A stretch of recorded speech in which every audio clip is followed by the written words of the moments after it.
लालई घोड़वा कलाली है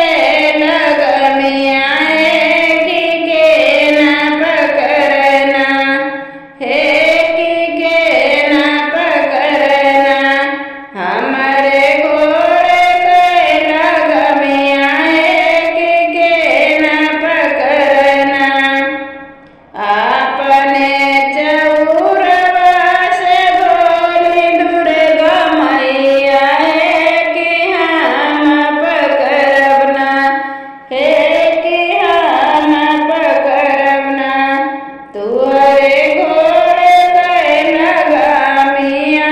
कि हम पकड़ना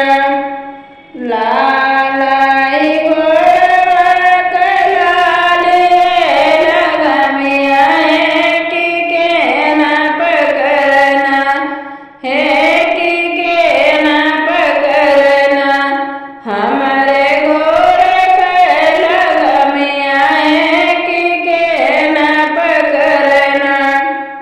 अपनी मानिया से बोल काली मैया कि हम पकड़ना है कि हम पकड़ना तू